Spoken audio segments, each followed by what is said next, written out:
हरे कृष्णा दोस्तों। तो यार इस वीडियो में हम लोग नेशनल सिंबल्स के बारे में थोड़ी थोड़ी बातें इकट्ठी करेंगे। पॉलिटी का टॉपिक है, इम्पॉर्टेंट टॉपिक है। अगर मैं सिर्फ पॉलिटी की बात करूं तो लास्ट ईयर भी 3 सवाल पॉलिटी से आए थे और उससे पहले भी 3 या 2 सवाल आते ही रहते हैं। ठीक है, अगर हम प्रीवियस ईयर के ट्रेंड को देखें तो अब हम करें कैसे। देखो, बेसिक क्वेश्चन होते हैं, बेसिक से मॉडरेट लेवल, बहुत हाई लेवल के नहीं होते, बहुत नॉर्मल क्वेश्चन। अगर हम किसी भी एग्जाम के बेसिक क्वेश्चन कलेक्ट करके लाए तो उनमें से हमको पता लग जाएगा अच्छा यहाँ से सवाल आएंगे।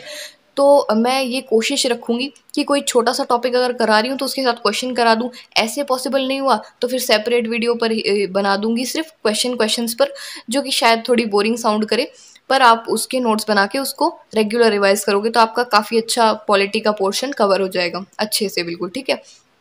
नेशनल फ्लैग की अगर बात करें तो देखो, मैं पढ़ाती चलूंगी और बता दूंगी कि कौन सा इंपॉर्टेंट है या किस क्वेश्चन को यहाँ पर याद करना है, और बाकी नोट्स तो आप इसके बना ही सकते हो। फ्लैग का शेप हॉरिजॉन्टल होता है, सब याद रखेंगे। ट्राई कलर फ्लैग है, सबको पता ही है ना। अब 3 कलर में रहता है अपना झंडा। सबसे पहला डीप सेफ्रॉन, जिसको कि हम केसरी रंग भी कहते हैं।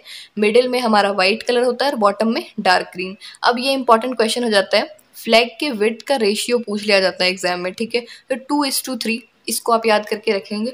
इसके बाद कलर ऑफ चक्र, हमारे जो फ्लैग है उसके सेंटर में ये जो चक्र होता है इसका कलर होता है नेवी ब्लू, और 24 इसके ऊपर स्पोक्स होते हैं, तो ये इंपॉर्टेंट बात हो जाती है, तो इसको आप याद रखेंगे।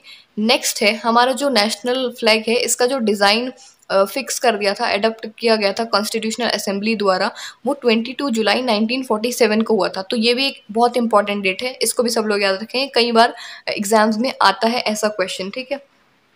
अच्छा, फ्लैग को होस्ट करना एक फंडामेंटल राइट है, ये कौन से आर्टिकल में आता है? आर्टिकल 19 में। इसके बाद अगर हम बात करें, first time flag was hosted in mid night of 14 August 1947। I hope कि ये आप सबको पता ही होगा, ठीक है। फिर 15 अगस्त को हम लोग अपना इंडिपेंडेंस डे बनाते हैं। इसके बाद है हमारा स्टेट एम्बलम।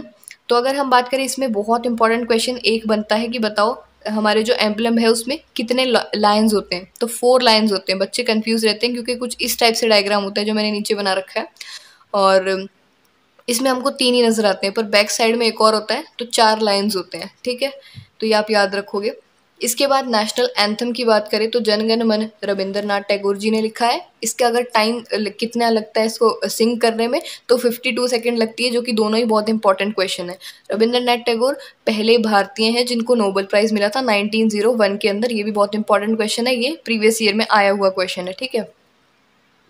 इसके बाद अगर बात करें नेशनल सॉन्ग की, तो नेशनल सॉन्ग है हमारा वंदे मातरम, जिसको कि बंकिम चंद्र चटर्जी ने लिखा है।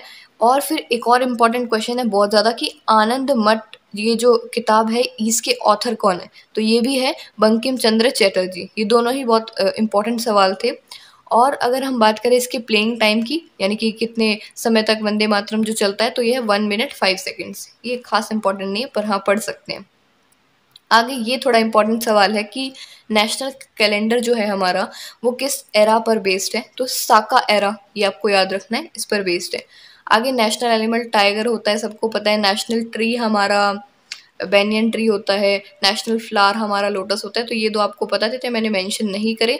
नेशनल एक्वेटिक एनिमल, जो कि बहुत इंपॉर्टेंट हो जाता है, तो ये हमारा गैंगेटिक डॉल्फिन। कई बच्चों को ये पता नहीं होता, ठीक है।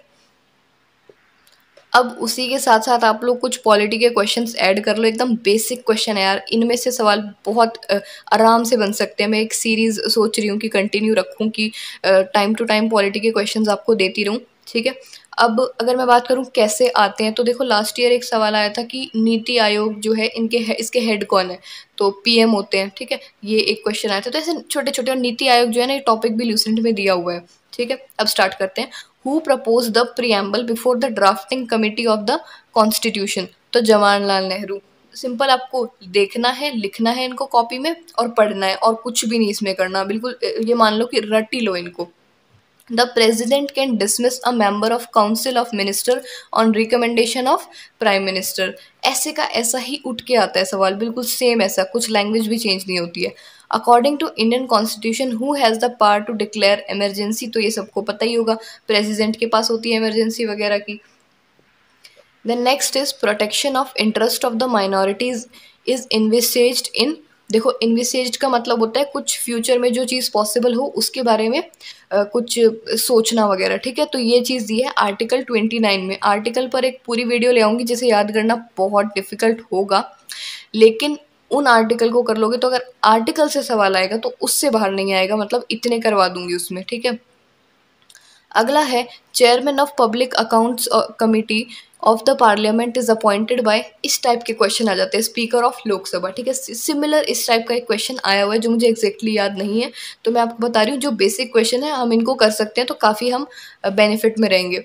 Now who is chairman of national disaster management authority. तो ये हमारे प्राइम मिनिस्टर होते हैं और नीति आयोग के हेड भी हमारे प्राइम मिनिस्टर होते हैं। नेक्स्ट है when the offices of president and vice president fall vacant at the same time who acts as president. तो सीजीआई उस टाइम पर प्रेसिडेंट की तरह काम करता है, यानी चीफ जस्टिस ऑफ इंडिया, जब दोनों सीट्स वैकेंट होती है, प्रेसिडेंट की भी और वाइस प्रेसिडेंट की भी। फाइनेंस कमीशन ऑफ इंडिया को हमारे प्रेसिडेंट अपॉइंट करते हैं। इसके बाद the residuary power of legislation under Indian constitution rests with parliament. Then next is ये नॉमेनक्लेचर कई बार पूछ लेता है कि प्रियम्बल का नॉमेनक्लेचर सही तरीके से अरेंज करो, तो sovereign socialist secular democratic Republic, इसको एज इट इज हम याद कर लेंगे। अगला है the Indian constitution is regarded in which form. तो फेडरल फॉर्म में होता है और यूनिटरी होता है स्पिरिट में। तो मुझे लगता है 11 क्वेश्चन ही ठीक है, ज़्यादा करवाऊंगी तो बहुत बोर और बहुत कंफ्यूज और काफ़ी हमको ऐसा फील होगा कि यार ये क्या करा दिया। आई थिंक नेशनल सिंबल्स तो बहुत अच्छे से समझ आया होगा और क्वेश्चन का कुछ नहीं है, बेसिक क्वेश्चन है, पढ़ना है, सिंपल, इनको पढ़ने वाले सवाल है, ठीक है। तो इनको नोटबुक में नोट डाउन कर लेना और नोट्स वगैरह जहाँ भी बना रहे हो बनाते रहना, ठीक है। थैंक्स फॉर वॉचिंग और बेस्ट ऑफ लक।